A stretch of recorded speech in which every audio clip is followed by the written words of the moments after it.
Kaya nga po sinisisi ako nung anak ko, sabi nung anak ko panganay na babae. Binoto niyo yan eh. Ano pong sabi ko? Oo nga, tama ka, binoto ko.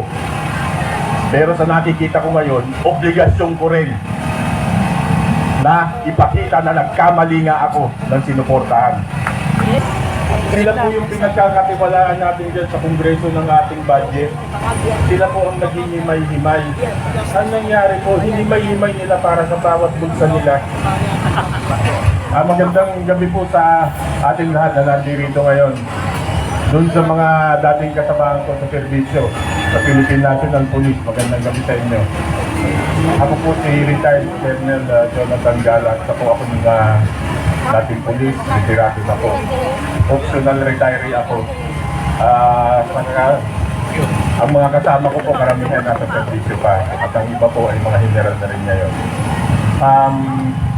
Susundan ko lang po yung pahayag ni General Kita Sir tungkol dun sa nangyayari ngayon dito sa ating bansa. Bakit po kami nandito? Gaya po nung nabanggit ko nung isang gabi, nung ating pong virtual rally. Iba na po kasi ang nagiging palakad sa gobyerno. Hindi po natin kinakalaban ng gobyerno. Ang hindi po natin gusto ay yung nagpapalakad sa gobyerno. Yung administrasyong nakaupo ngayon. Ang aking pong background, gaya ko po nung nasabi nung gabi, kami po ay sumusuporta sa pamilyang Marcos kahit noong unang panahon pa. Ang tatay ko po, ang aking namayapang ama na isang abogado, ay nagsilbi po sa Malacanang, panahon pa po ni President Macapagal, yung tatay po ni PGMA. Hanggang panahon po ng Marcos Sr. At siya po'y kinuha sa amin ng poong may kapal noong panahon ni President Cory Aquino. Nang umuwi po ang mga Marcos dito sa Pilipinas, kami pong mga magkakapamilyang ay isa doon sa mga sumundok sa kanila sa airport. Nang dumating po ang bangkay ng nasirang Marcos Sr., kasama po kaming naghatid sa Lawag. Uulitin ko lang po din yung kwento ko nung gabi. Sana po hindi na lang namin ginawa dahil nakakapagsisi ngayon. Bakit? Nung po kasagsagan, nung posisyon, pagbibig ng Marcos Sr., nagkaroon po ng stampede. Ano ba kayo? Normal ba utak niyo? Nagkagulo po, nag-stampede. At isa po doon sa muntik ng madagalan nung nagkagulo, ay nung mga panahon na yun po ay si Mrs. Lisa Araneta Marcos. Malakas pa po ang nanay ko noon. Inatak niya para po hindi madaganan ng mga tao. At dinala po niya doon sa kay late General Pacifico de Leon. Na kung isipin ko po ngayon, hindi ko po alam kung magsisisi kami kung bakit ginawa pa namin. Dahil noong mga panahon din po yun, buntis po siya sa kanyang panganay na ngayon ay si Congressman Santo Marcos. Sayang. Pero sabi ko nga, tadhana siguro talaga. Pero siguro po, tadhana rin ang magtatakda kung saan po maghahantong ang pangalang Marcos. Nakakalungkot pong isipin, nung pong minsan hinatid ko yung aking anak sa kanyang dorm, dumaan po kami sa convenience store para po bumili ng baon niya. Lumapit po sa sasakyan mo na isang batang babae na siguro po 3 taon. Kinakatok yung sasakyan ko at ang sabi niya po, nanghihingi ng limos. Inaabutan ko po ng pera, ayaw po tanggapin ng bata. Alam niyo po kung anong sabi ng bata? Kuya, gutom na po ako. Kahapon pa ako hindi kumakain. Hindi ko po kailangan yung pera. At kain po ang gusto ko. Napakasarap na sa buhay niyo. May pera na naman mahirap. Ganun po yung po sa kalooban ko nung gabi na yun. Kaya po naisip ko, sobra na to. Sobra na. Kaya nga po sinasabi ko, kung hindi tayo titindig, hindi natin ipakikita yung indignation, yung ating sama ng loob sa nagiging palakad ng gobyerno. Paano pa po yung bukasan nitong mga anak natin at saka magiging apo natin? Sabi po nung anak ko na Gen Z, binoto mo yan nangampanya ka pa. Totoo po yun. Ikinampanya po namin.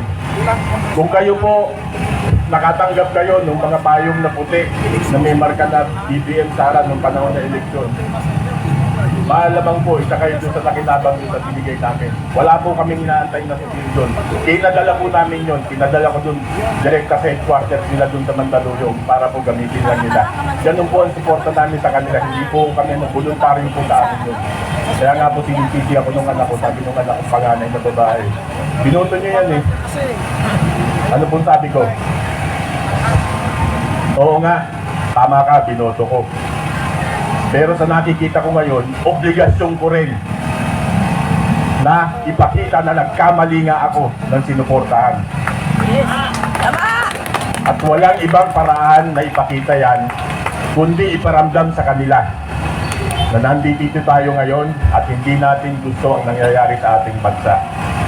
Ito pong ginagawa nilang pagsupil sa ating kalayaan para magsalita.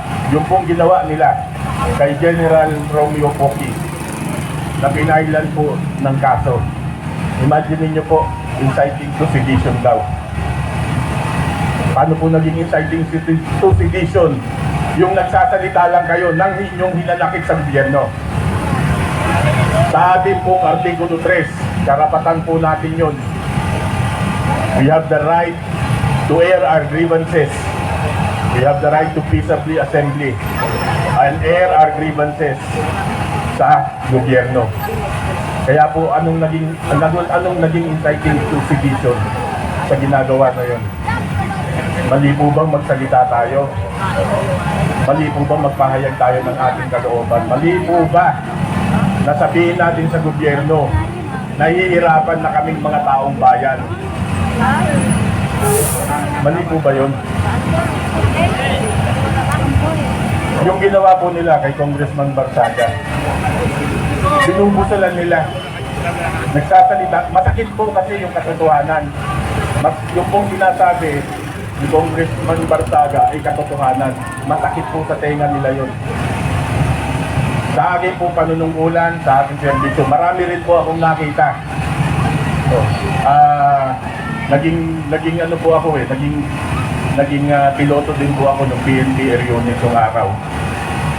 Meron po kaming mga naisakay ng mga politiko dyan sa mga air assets ng PNP. Nakita ko po, naririnig ko kung ano yung mga pinag-uusapan nila. Kaya wag po silang magmalinis. Yung pong sinabi ni Congressman Barsaga ay simple lang.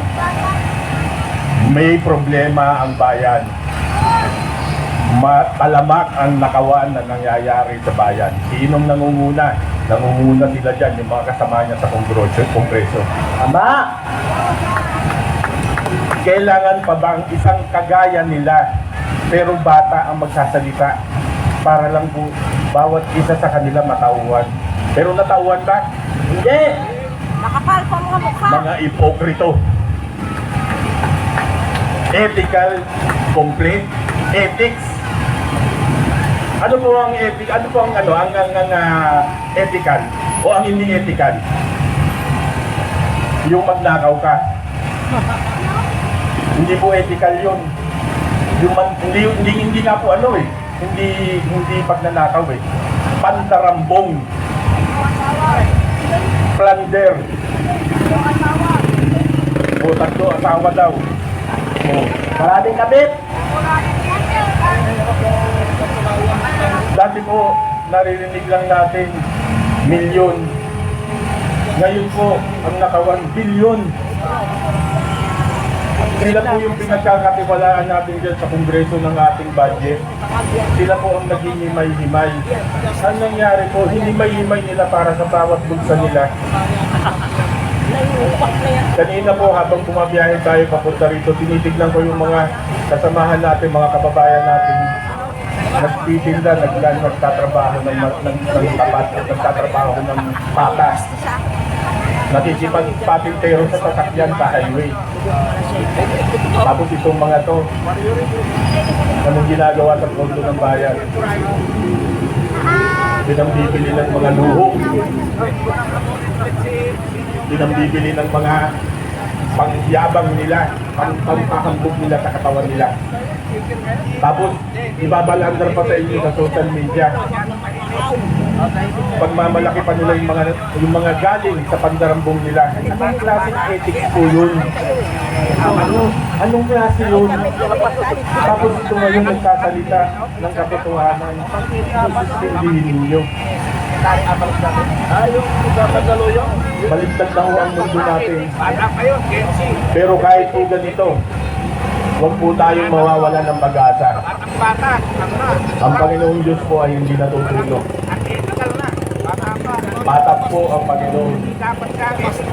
Kung minsan po sinasabi na si Lady Justice, yung nakapiring, na medyo ngayon nakataas na, nakahandahan ka rin ng kamay. Maaari po siyang ganun.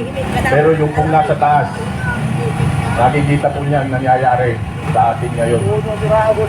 Pagpatuloy lang po natin na magkaisa tayo. Kailangan po magkaisa tayo. Kailangan po tayong manitigan. At labanan po natin yung mga maling gawain sa gobyerno. Bawat isa po sa atin may obligasyon. Dahil pagdating po ng panahon, ang mga anak, ang mga apo natin, at ang mga kaupo-upuan natin ang maghihirap at magsasagot pa rin po sa mga pandarambong na ginawa nila. Wala pong ibang panahon, hindi po kahapon, hindi po bukas. Ngayon na po, kailangan pong manindigan tayo. Ama! Hindi ko na po masyadong pahabain. Ang